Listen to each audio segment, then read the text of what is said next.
¿Alguna puede confirmar la recepción de esta comunicación? Sí, doctor, se le escucha. ¿Y la imagen? También, doc. Lo, No, sí, al final. sí, lo podemos ver a usted, doctor. ¿Cómo? Que lo podemos ver a usted, doctor. Ya, porque así voy a ponerla. Ahora voy a compartir un poco la pantalla para que entremos a pasar esta bienvenida, ¿ok? ¿Cómo se hace eso?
Muy bien, ¿alguien me puede confirmar si tienen la imagen del PowerPoint? Sí, doctor, tenemos. Bien. Muy bueno, muy buenas tardes, queridos compañeros, amigos estudiantes de la Facultad de Medicina del 10º semestre. Vamos a dar inicio a estas clases de tipo virtual a la que la pandemia nos está obligando a hacer. Así que no nos queda otra que continuar con este sistema que, dicho sea de paso, no es mucho de mi agrado porque yo prefiero conocerlos personalmente, etcétera. Pero vamos a obviar todas estas cosas para mostrarles lo que va a ser nuestras clases de aquí en adelante.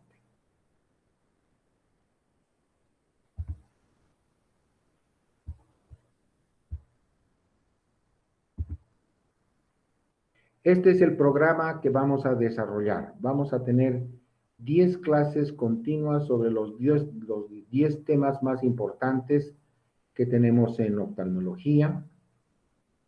Hay la creación, como en el semestre pasado ya, en lugar de las prácticas, la evaluación continua programada, que vamos a tener 9 evaluaciones de acuerdo a las clases. Tendrán ustedes 2 exámenes parciales, el primero, un examen final y por último el segundo turno 2 semanas después de que han dado el examen final. Quiero recomendarles que en las clases teóricas no es una revisión de la oftalmología, porque ya pueden ustedes imaginarse lo largo que sería eso. En realidad nuestra clase es proporcionarles los datos más concretos, más específicos y que les sirvan a ustedes de ayuda cuando ejerzan cuando ejerzan la medicina ya en la especialidad de oftalmología. No es nuestro interés sacar ningún oftalmólogo, sino que sean médicos generales que tengan una visión general sobre la oftalmología. Voy a tratar de ser muy escueto en ambas cosas y ustedes tienen abierta toda la bibliografía de la especialidad si es que quieren aprontarse. La cátedra, sobre todo el servicio de oftalmología en el Hospital Nuestra Señora de la Paz, está a su disposición cada vez que necesiten alguna charla conmigo o alguna bibliografía, etcétera, pueden acudir a él sin ningún problema. ¿Qué es la evaluación continua? La ESP se denomina así o la han denominado así a una evaluación permanente de cada clase. Se les tomará un examen sobre el tema de la semana anterior. Es decir, el próximo lunes, por ejemplo, deberíamos estarles tomando ya la primera evaluación. Tiene una duración de 3 minutos porque es casi inmediata, solamente tiene 10 preguntas a las que ustedes tienen que acceder, como están ya, me imagino, acostumbrados a este sistema. Lo único que sí es muy importante que una vez lo terminen, lo envíen a la aplicación. No hay otra posibilidad, señores o señoras o señoritas, de que puedan ustedes darlo otro día o querer hacer en el otro turno, etcétera, etcétera.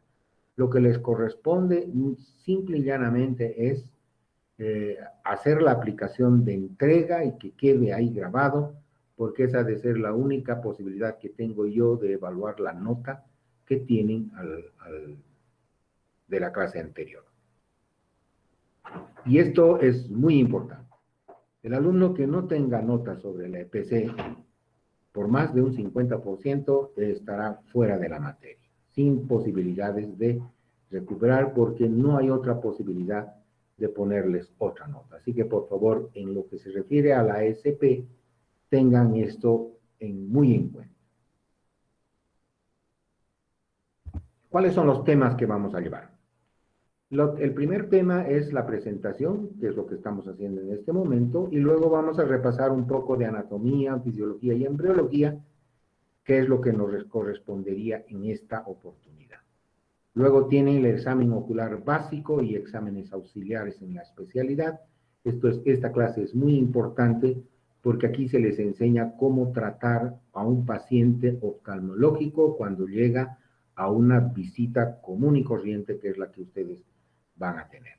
El tercer tema es el de óptica y refracción, un tema que es muy polémico, que tiene muchas controversias, muchas preguntas, etcétera, que es lo que se refiere a lo que son los lentes, la miopía, el astigmatismo, etcétera, y que tiene bastantes cambios en lo que habitualmente han debido escuchar.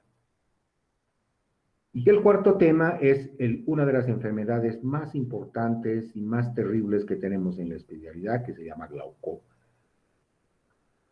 Esta es una enfermedad que nos deja ciegos sin avisarnos, entonces es muy importante que ustedes sepan más o menos diagnosticar el hecho de que un paciente pueda ser portador de un glaucoma con los pocos o escasísimos síntomas que tiene un paciente que tiene este problema. Y saber derivarlo a tiempo, saber tener la oportunidad de poder salvar esta visión y no pasarla por alto, que es lo que a veces ocurre con medicina general, que no le toman mucha importancia y cuando realmente ya está el problema presentado, pues generalmente el pronóstico es muy, muy reservado. Luego tendrán su primer parcial. Los exámenes parciales, al igual que cualquiera de estos que están como el EPC, va a ser un test de 20 preguntas que se los presento en ese instante y ustedes deben responder anotando la parte que consideren que es la verdadera, falsa o falsa, y el tiempo que corre, etcétera, está muy calculado para que no sea una cosa muy rápida ni muy lenta tampoco. Así que está hecho exactamente como para que así lo diagnostiquen. Luego vendrá ya los temas de patología. En los temas de patología yo les voy a ir mostrando generalmente en fotografías o en algunos signos especiales la patología de párpados y las de vía lagrimal. Luego la patología de conjuntiva, de esclera y de uvea, patología de la retina y el vitro y patología del cristalino. Y por último, un quinto tema que es la de motilidad ocular, es decir, los estrabismos, y un poco de neurooftalmología, que también es importante que tengan un concepto muy, muy amplio, muy suave, pero por lo menos el concepto que tengan. Y luego darán su segundo examen parcial.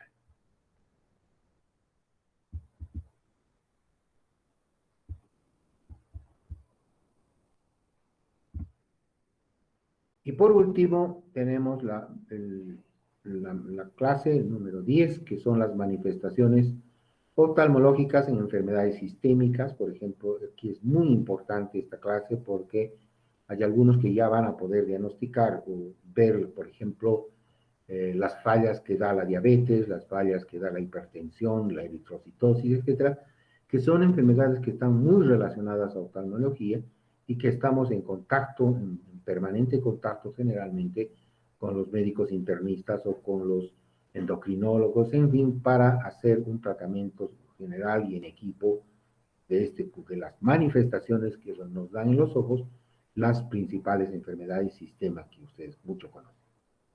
Y por último tendremos una última clase que son las emergencias de oftalmología. Estas clases generalmente no son tan... Esta clase no es... felizmente la oftalmología muy pocas emergencias tiene, pero es bueno que ustedes también sepan manejarlas en lo que se refiere a medicina general. Ahí tienen ustedes el cronograma con el que vamos a trabajar. Iniciamos hoy día con la presentación y la parte de un recuerdo de la oftalmología, etcétera.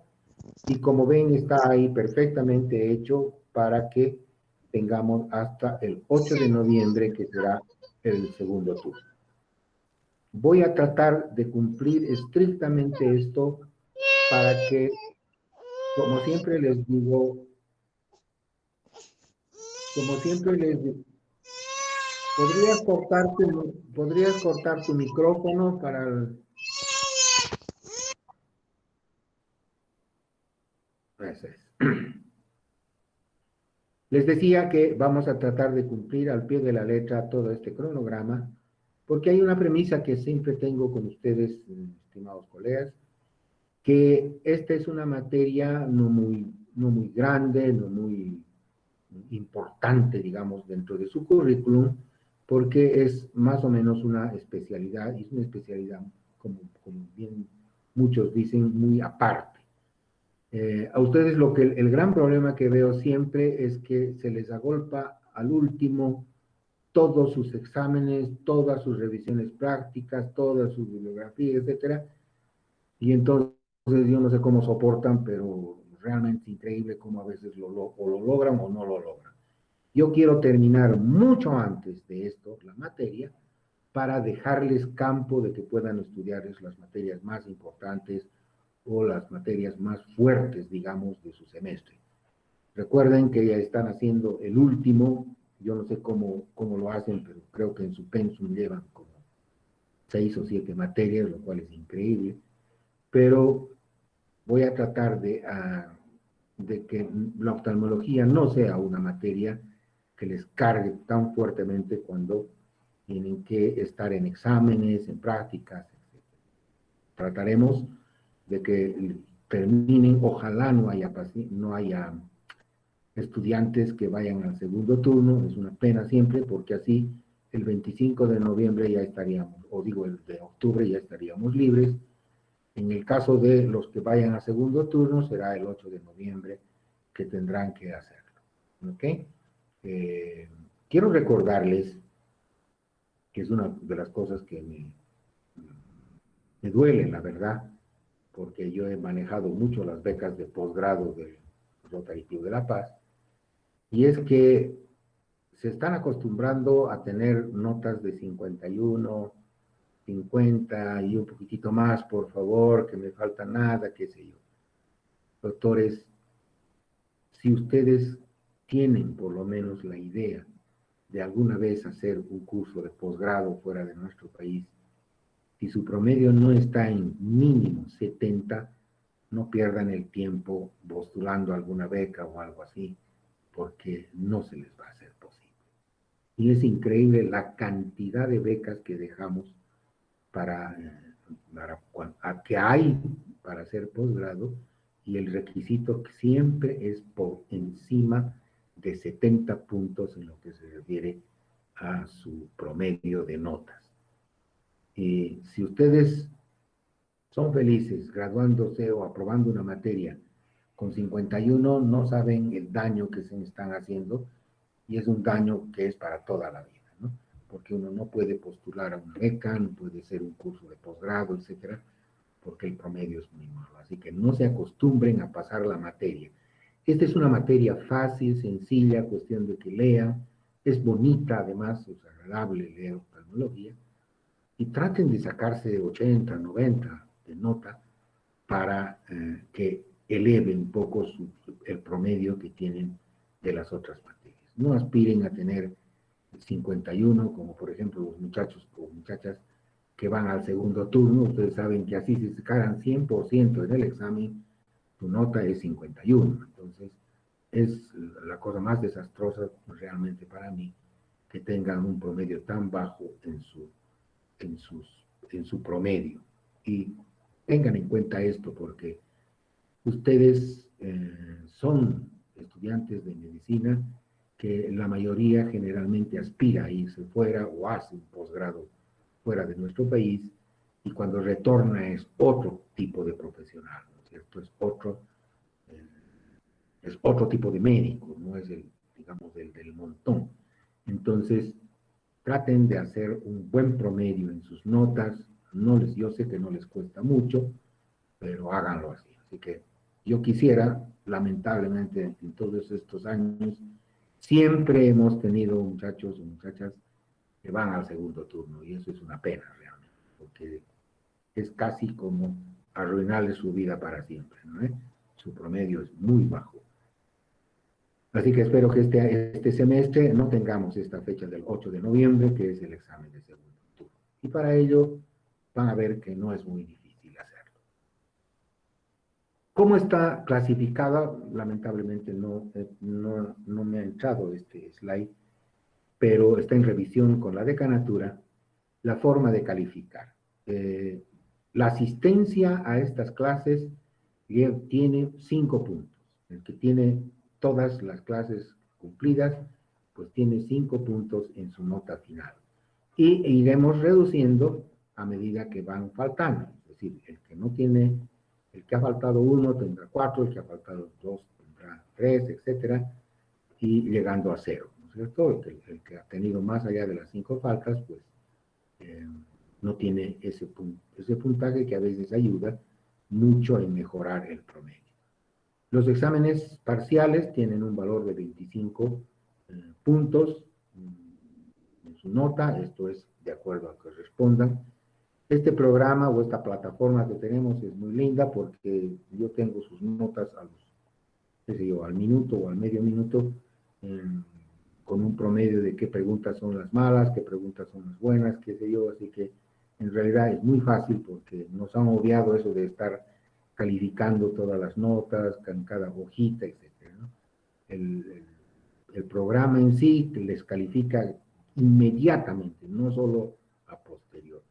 Y no hay posibilidades de errores, no hay que yo hice bien y usted lo calificó mal, etcétera. Así que nos estamos basando específicamente en lo que se refiere a esto. El sistema o la nota de la adquirida, es decir, de la EPC, que se llama los exámenes de programación continua, pues es lo que antes venía a ser su práctica en el hospital, ¿no? Que era tal vez la nota más específica y era muy linda realmente, ¿no? Pero como esta pandemia nos está obligando a no salir de casa o a quedarse ahí, y hay gente que tiene miedo y hay gente que no. He conversado con el doctor Horacio para ver la posibilidad, como hemos hecho ya en el primer semestre, que unas clases de prácticas en el hospital conmigo sean voluntarias. O sea, no es obligatorio. La universidad no está en condiciones de decirles, tienen obligación de asistir a las prácticas porque obviamente reviste eso mucho problema en el caso de que ustedes se contagiaran o se enfermaran o al final se murieran, ¿no es cierto? Entonces, no está en condiciones de hacer esto. El hospital tiene medidas de seguridad, de bioseguridad, en los triajes, hoy en día ya están, me imagino, todos vacunados, etcétera. Así que voy a habilitar, por lo menos para cada grupo, un día para que asistan al servicio de oftalmología en el hospital y yo pueda enseñarles algunas cosas que no es posible enseñárselas por televisión, ¿cierto? O por pantalla. La oftalmología, acuérdense ustedes, es una especialidad evidente. Entonces, hay procedimientos como cómo poner una tapita, cuántos tipos de apósitos hay en los ojos, cuál es la técnica de vertir un párpado superior, o cuál es la técnica de mirar una retina con un oftalmoscopio. Es decir, hay un montón de unas cosas que uno no se las puede explicar. Es como el profesor de pediatría dijo una vez en una clase, y se me ha quedado grabada, ustedes tienen que saber oler el pañal del bebé, y eso es imposible si no están frente al bebé. Entonces es lo mismo en oftalmología. O sea, no les vamos a poder decir ponga un apósito compresivo cuando no van a saber cómo hacerlo. Creo que se ha desconectado.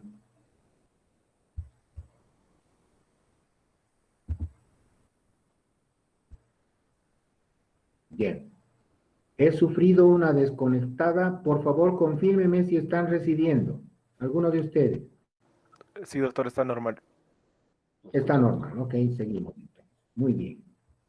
Una cosa que quisiera decirles es, pídanme la palabra o pídanme la posibilidad de conversar un poco con ustedes sobre sus inquietudes, porque yo acabo esta parte de la presentación con este dicho que no sé si ustedes han leído El Quijote de la Mancha de Miguel de Cervantes Saavedra, en la que está esta frase que realmente para mí es vital en lo que se refiere a la enseñanza de la oftalmología en la facultad. La guerra avisada no mata a los moros, ¿verdad? Todos se los está avisando, saben lo que se están exponiendo, y entonces esperemos que nos llevemos re bien en este semestre. Vamos a iniciar un poco de recuerdo de anatomía, fisiología y embriología, así que antes les doy la palabra para ver si quieren contestarles alguna pregunta en lo que se refiere a toda esta parte de la presentación. Tienen la palabra, por favor, pueden pedírmela.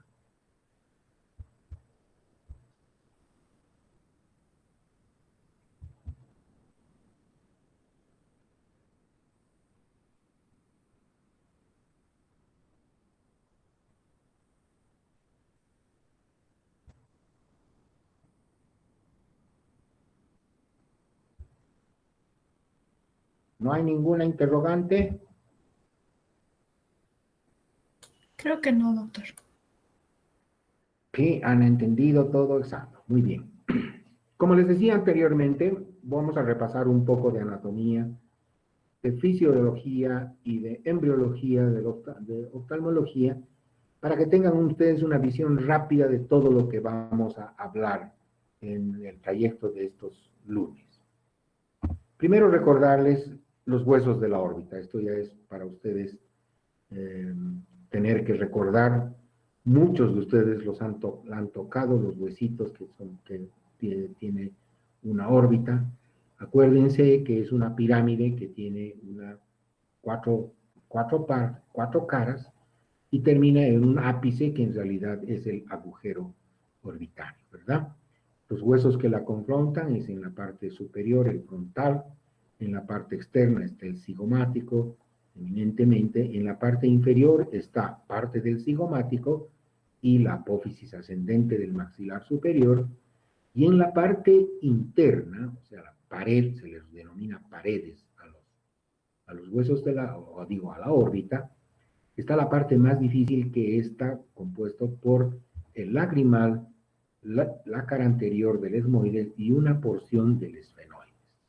En la porción del esfenoides está el agujero óptico, que es el culmine de la órbita, y es un orificio tan pequeño que solo permite el ingreso del nervio óptico y la arteria oftálmica rodeadas de una pequeña oponeurona. Esto es vital acordarse, doctores. En tanto que la hendidura óptica ya es una hendidura mucho más grande, como ven ustedes, no sé si la flechita les ayuda, pero vean ustedes la hendidura ya es más grande, por aquí entran las aponeurosis, entran las venas oftálmicas, en fin, todas las cosas. ¿Por qué es tan importante el agujero orbitario? Porque en realidad es una espada de Damocles. Si ustedes se acuerdan haber agarrado un lagrimal o el unguis o un poco los huesos de la órbita, recuerden que son casi laminillas, ¿no es cierto? Láminas, es muy fácil romperlas inclusive a la expresión de los dedos. Y son muy delgaditas. Imaginen ustedes cómo son los bordes del agujero orbitario. Es como una pinza o alicate que le llamamos para cortar cables, digamos, en las herramientas que podamos tener. Es en realidad, el nervio óptico pasa a través de una pinza. Y entonces un trauma severo, a veces un golpe de cabeza, de la cara, un puñete, una cosa de estas, de un trauma, resulta que el paciente les dice, no veo nada, se me ha borrado totalmente. ¿Qué es lo que ha ocurrido? Que esa por la que está pasando tan exactamente el nervio óptico ha hecho un mecanismo de sección. Se llama sección fisiológica del nervio óptico, pero en realidad no es un corte, simple y llanamente es una especie de clip que le hace el hueso al nervio óptico y ya se puede imaginar cómo la visión se desconecta totalmente del cerebro. Es el paciente que les dice, está negro, no veo nada. Y uno lo examina, le mira la retina, le mira el nervio óptico, le mira todo y no ve nada anormal. Sin embargo, el paciente pierde su visión inmediata. Es una de las patologías que les recomiendo tengan ustedes en órbita siempre pendiente, porque a veces uno dice, no, este es un mañudo o es un tipo que está haciendo alarde para no trabajar, qué sé yo, inclusive hasta un nombre le han puesto, ¿no es cierto? El HI, que es histérico, en una historia clínica, y no es así, doctores. Existe la patología de la sección fisiológica del nervio óptico, generalmente debido a un trauma severo. Otra de las patologías que quiero que las recuerden, fuera de las múltiples que me imagino van a leer, porque esto ya es para leer, no quiero ser pesado en lo que se refiere a hablarles de tanta patología, es lo que se llama el edema enfisematoso de la órbita. Lo mismo, es un paciente que llega con el ojo totalmente tapado, ambos párpados hinchados, a veces quemóticos, etcétera, y no los puede ni abrir.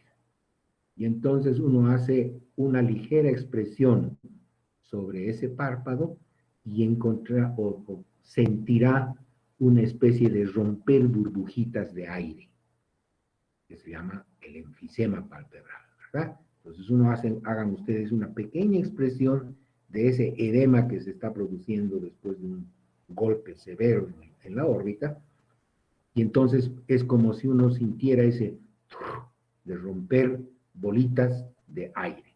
Eso se llama el edema enfisematoso. Doctores, no necesitan pedir radiografías, no necesitan pedir tomografías.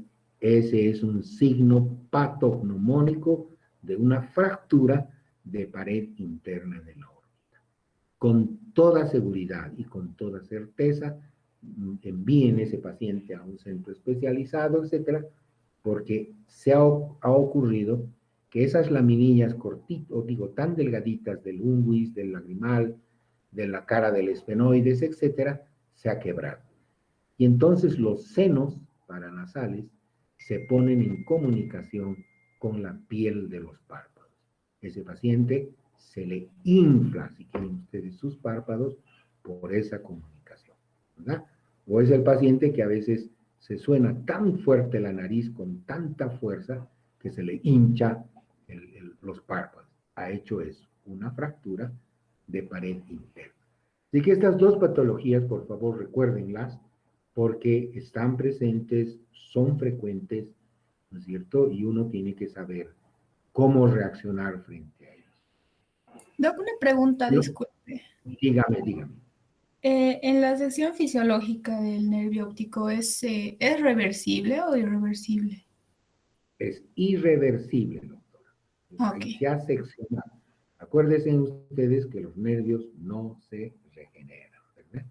Entonces, es un paciente que queda con una maurosis de ese ojo. ¿Está bien? gracias. ¿Alguna otra pregunta?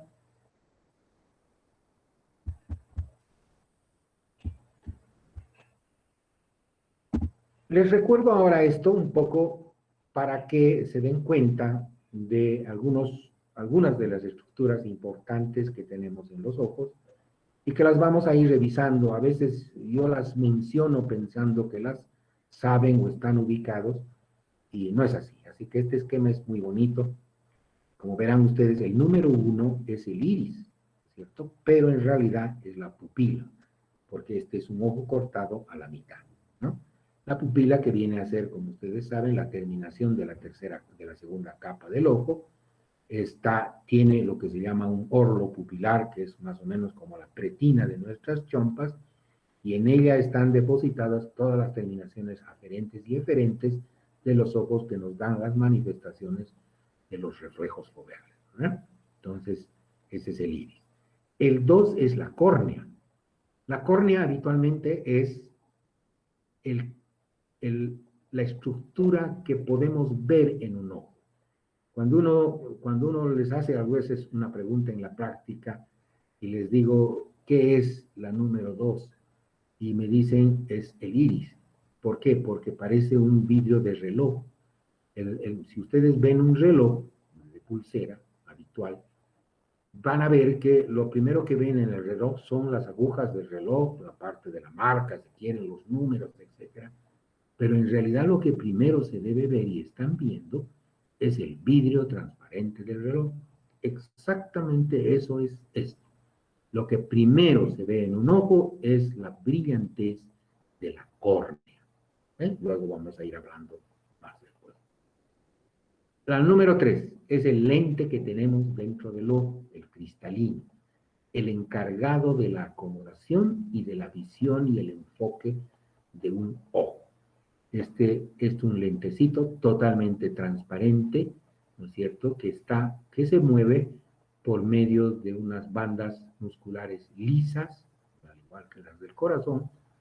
Por consiguiente, están trabajando toda la vida, desde que nacen hasta que nos morimos. Ese es el cristalino. Y recordarles que la opacificación de este organito, que se llama cristalino, se denomina catarata. Y no así esa carnosidad que crece de la conjuntiva hacia la córnea. Es bien importante que sepan diferenciar esto. La número 4 es la capa externa del ojo. Por embriología vamos a recordar un poco que es el ectodermo, ¿verdad? La formadora de la parte dura, de la parte de sostén del globo ocular. Es la esclera, la parte blanca, si quieren, del ojo, que se une por delante con la córnea y por atrás cubre perfectamente todo el globo ocular. La capa 5 es la más importante capa del ojo, porque es la encargada de la nutrición, se denomina, en la parte posterior coroides, y a medida que se va yendo hacia adelante, se vuelven los procesos ciliares, que son la capa de los ojos encargados de producir, de producir el humor acuoso, o sea, el humor o el líquido transparente que tiene el ojo, que es el que mantiene la turgencia o la presión intraocular. Más adelante se vuelve el color de ojos, es decir, pardos, negros, verdes, celestes, etcétera, que se denomina el iris, ¿no es cierto? Y por último, remata en el número 1, que es la pupila, ¿no es cierto? Que tiene la constricción y la dilatación. Esta capa, como ven ustedes, es la única que está formada por el mesodermo, ¿cierto? Y que es la única capa, consiguientemente sensible, que es la única capa del ojo que duele. Y ahí el dicho, por ejemplo, tan importante es que el ojo duele solo por dos razones. Por una patología muy típica de esta membrana que se llama la uveitis, o por el glaucoma en la que se está produciendo una compresión permanente del ojo. Después, doctores, el ojo no duele. Molesta, sensación de cuerpo extraño, irritación, lagrimeo, lo siento flojo, lo siento seco, es decir, todos los otros signos puede tener un ojo, excepto el dolor. Porque cuando uno se percata que un ojo está doliendo, piensen solo en esas dos patologías, la uveitis y el glaucoma. Todo el resto es la habilidad del doctor para darse cuenta si duele o no. La número 6 es la retina, ¿no es cierto? La capa neuroepitelial del ojo, endodermo eminentemente, y es la encargada de la visión, de la transformación de la energía luminosa en energía electroquímica que va a ser conducida por el nervio óptico hasta el lóbulo occipital o el área de Bowman, que es el área de la visión. Esta es una capa compuesta por 10 capas de células de tipo ganglionar, están los conos, los bastones, las células plexiformes, etcétera, que son las encargadas de la visión del ojo. Es una de las capas muy delicada, ¿no es cierto? Porque depende mucho de la coroides. La coroides nutre la retina porque está adherida a ella. De ahí que cuando una retina se desprende, deja de recibir alimentación, consiguientemente se muere. Por eso es que un desprendimiento de retina es una emergencia en oftalmología. Número 7, el área macular. Ustedes saben que el ser humano tiene dos visiones. La visión central, que es la por la cual vemos los detalles, podemos leer una letra de otra, un punto de otra, es decir, es la visión de máximo detalle y está hecho eminentemente por la mácula. Todo el resto, la visión de campo visual, la visión periférica, etcétera, está dada por la retina. Pero la visión macular o la mácula, que es es un organito aparte de la retina, incluida en la retina, es por la que tenemos la visión central y la visión periférica. La número 8, que es el nervio óptico. ¿Verdad? El nervio óptico, que es una estructura que nace en los conos y bastones de la retina, que van reuniendo sus axones y forman el nervio óptico, el cual sale hacia el cerebro, se entrecruza con del otro lado y luego se van juntos hacia el área de Broca. La 9 es la vena oftálmica, la 10 es la arteria y el 11 es el nervio en sí. Está como en este esquema, generalmente están en el ojo, o entran al ojo o salen del ojo, de tal manera que están muy adheridas y esto es lo que nos lleva a veces a ver en algunos signos de patología de retina.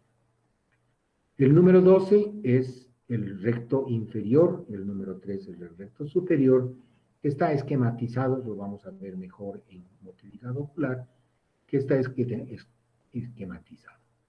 Hay dos cosas que son muy importantes que ustedes deben saber reconocer.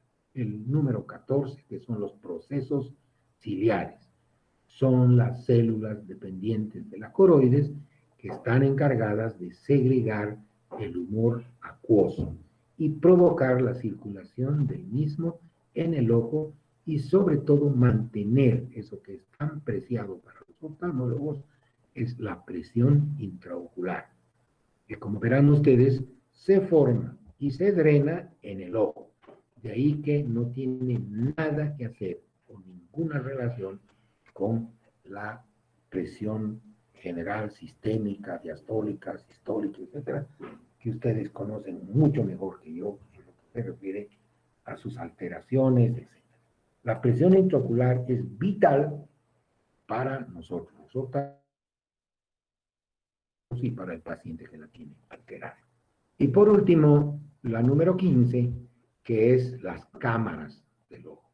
El ojo tiene dos cámaras. La cámara posterior, que es cuadricular o como un cubo, si quieren ustedes, cuyas paredes son la cara posterior del iris, la cara anterior de la zónula de Sim, que es la que sostiene el cristalino dentro del ojo, los procesos ciliares, que es donde están las células que van formando, y la cara lateral del cristalino.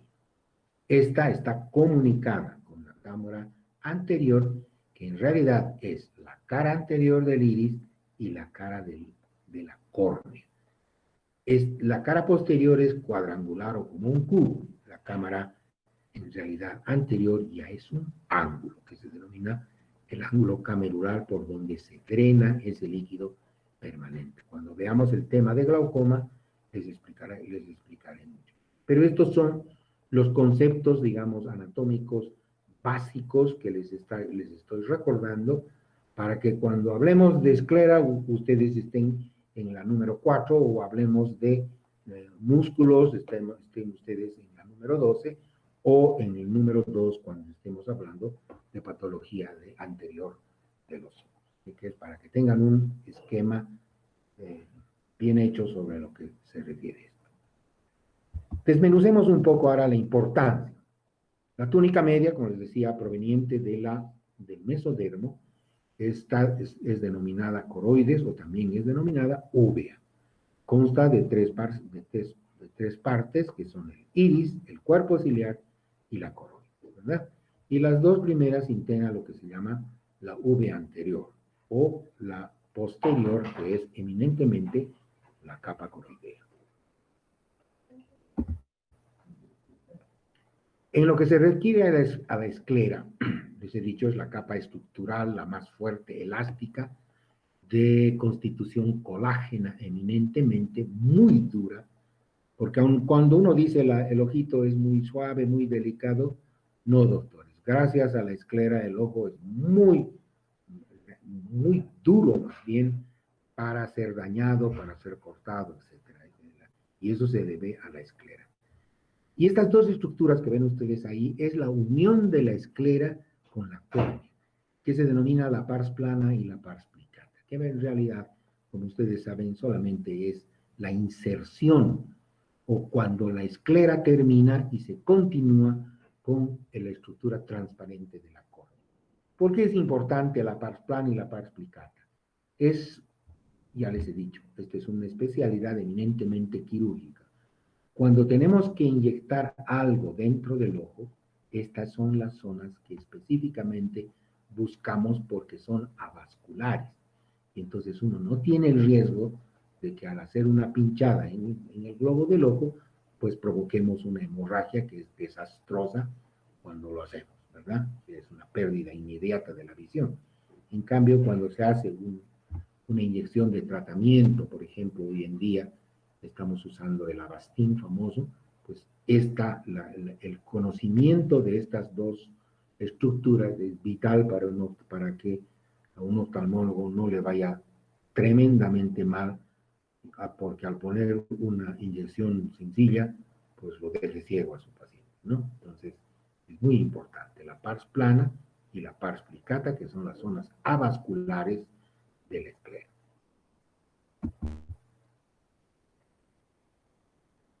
Revisemos ahora, como en realidad ya se los he dicho, lo que significa la retina. La retina está constituida por dos grupos. El epitelio pigmentario, que es en realidad el que está encargado de la recepción de la energía luminosa, y el neuroepitelio, que ya son 9 capas integradas por todas las conaciones que tienen los conos y los bastones. Acuérdense, los conos son las células más específicas, hay mayor número en la mácula menor en bastones, en tanto que al revés, en la retina hay mayor número de bastones y menor número de conos. Debido a esto, a la sensibilidad o la exquisitez que tienen los conos, los conos en realidad a los bastones. Lo vamos a revisar después también, pero es más o menos para que tengan una idea de, de lo que estamos tratando. Es la capa del mesodermo, ¿no es cierto? Del endodermo, y por consiguiente es la neuroepitelial. Les recuerdo otro tanto del globo ocular, que son los músculos. Como ven ustedes, hemos hecho un corte en este dibujo de la parte externa para poder exponer cómo están los músculos extraoculares. Y entonces, vean ustedes, tenemos el recto externo, ¿no es cierto? Y al fondo el recto interno. El recto superior y el recto inferior. El oblicuo inferior, que tiene diferente inserción, y el oblicuo superior, que es el único que tiene una polea ósea a nivel del hueso frontal. Y todos tienen la misma inserción. Vean ustedes, aquí hay otro musculito que está cortado, que en realidad no es ni el oblicuo ni el superior. Este se denomina el elevador del párpado superior. Este es un musculito que es siempre considerado parte de los músculos extraoculares. Todos ellos tienen una sola inserción en la base en la cara anterior, entre el esfenoides y el etmoides, que se llama el anillo de Sim, que es una inserción única. De ahí que se deriva la cantidad de movimientos que después veremos cuando veamos motilidad ocular. Recuerden entonces los músculos extraoculares. En la córnea, esto es importante también saber, que está constituida por 5 capas. El epitelio, que es la parte brillante, que es la que más se accidenta, la que recibe cuerpos extraños, etcétera, y que hace que es importante conocer el epitelio. La membrana de Bowman es inmediatamente inferior. Todas estas 2 capas, es importante, se regeneran. Una herida, un cuerpo extraño, que dañen solo estas 2 capas, pues la cicatriz que no deja cicatriz. La transparencia de la córnea permanece intacta. Pero cuando la lesión marca el estroma, que vendría a ser el cuerpo de la córnea, la membrana de Descemet, que es el límite, y el endotelio, deja huella imperecedera. Entonces, en lo que se refiere a traumas de córnea, es importante que recuerden ustedes que hay un epitelio y una membrana de Bowman que puede regenerar, y hay el estroma, la Descemet y el endotelio, que ya no se regenera. Recordemos ahora esta parte que es lo más importante fuera de todo lo que ustedes han encontrado. Recuerden el embrión, la mórula, la blástula, la formación del el mesodermo, el ectodermo y el endodermo. Luego viene ya la formación del embrión, en la que tiene el cerebro, la notocorda, ¿verdad? La columna que será, y las vesículas ópticas. ¿Cuánto ha pasado, doctores? 3 semanas. Vean la importancia que significa esto en el análisis que pueden ustedes saber. Especialmente a las damas, yo les pregunto, ¿qué importancia le das a saber que las vesículas ópticas se forman en la 3ª semana del embarazo? Casi siempre la mayoría me responde, y eso es bien cierto, es que la mamá ni sabe que está embarazada y los ojos de su bebé ya se han formado. ¿Verdad? Esa es la importancia. Por eso, doctoras, es que esta especialidad es la campeona en patología congénita. No existe ninguna otra especialidad que tenga más problemas congénitos como tiene la oftalmología.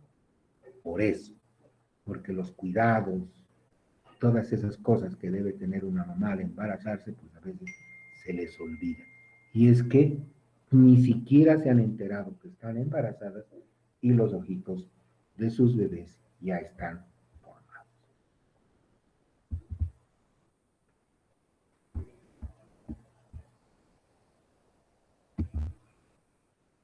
Este es para recordarles un poco lo que les hablaba. En la parte anterior de la coroides se van formando el líquido que se llama el humor acuoso. Este entra a la cámara posterior, atraviesa a través de la pupila a la cámara anterior y se drena por el ángulo camerular.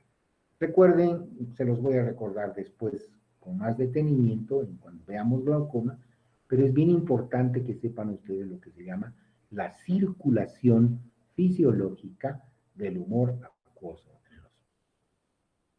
Por último, hay una estructura que se llama el vitrio, ¿no es cierto?, que es esta gelatina que tenemos en los ojos, dentro del ojo, y está adherida en la parte posterior hacia la retina, por la membrana vitrio-retinal, y hacia adelante con la cara posterior del cristalino. El vitrio en realidad no es considerado muy importante en el ojo porque en la refracción casi sus valores no son muy importantes, no altera la visión, simplemente que esté transparente y lo único que es importante saber es que a los 45, 50 años de edad, el ser humano colapsa su vitrio y entonces se produce un desprendimiento de vitrio posterior, que es algo normal y natural. Habitualmente se rompe por la periferia y entonces el paciente no lo ve.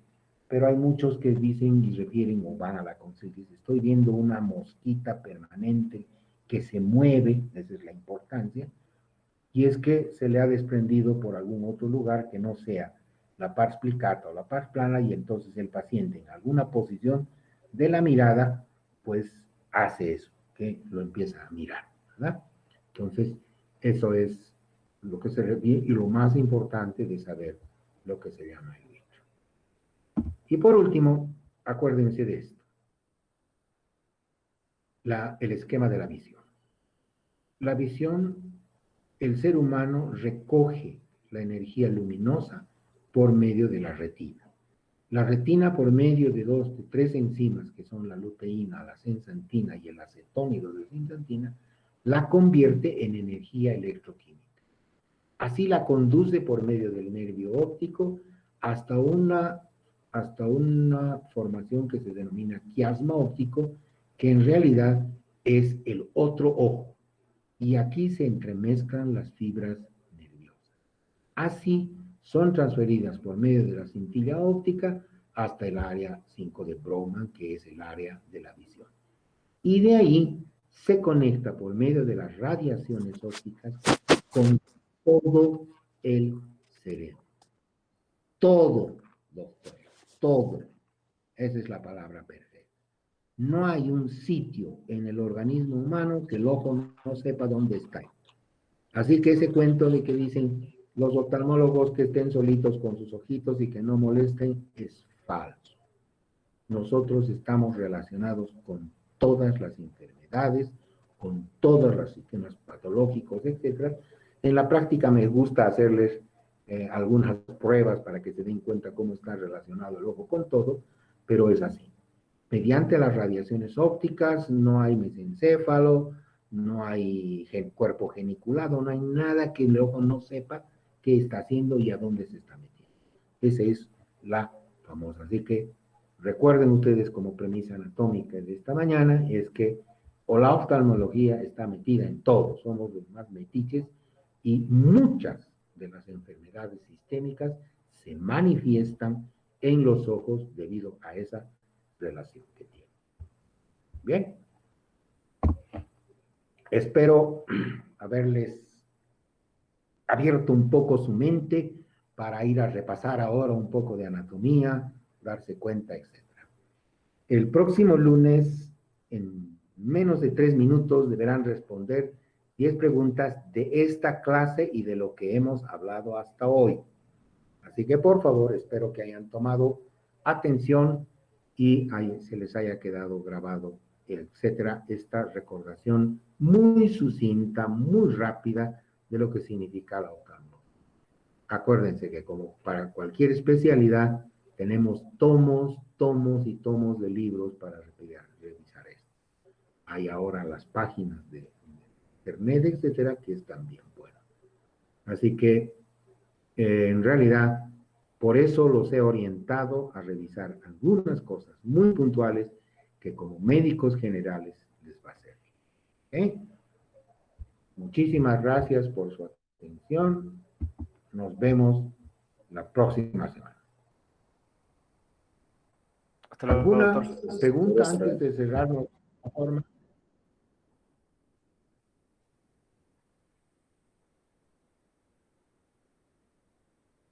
¿Alguien tiene alguna pregunta? Doctor, una consulta. ¿El repaso va a ser antes de la clase o al finalizar la clase?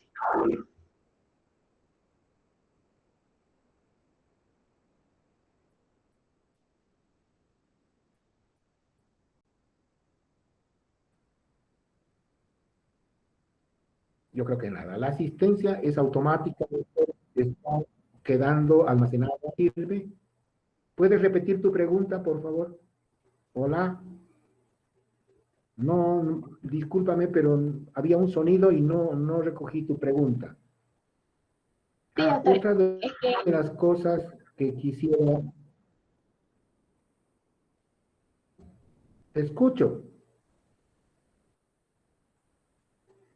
No, parece que no hay una revisión más. Antes que terminemos la clase, quisiera por favor que nombren ustedes un encargado, uno de sus compañeros o compañeras, una sola, para que se relacione conmigo mediante el WhatsApp y haya una comunicación un poco más estrecha que esta que es la de la computadora, para hacerles llegar algunas cosas, etcétera. Así que háganme saber eso, por favor. ¿Listo? Muy buenas tardes, que tengan una linda semana.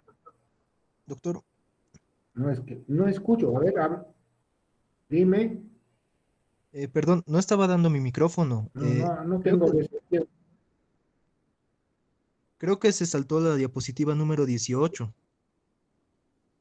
No estaba dando mi micrófono, perdón por avisarles recién. Ya, seguramente que se ha saltado. Voy a revisar. Gracias por avisar. ¿Alguna otra pregunta?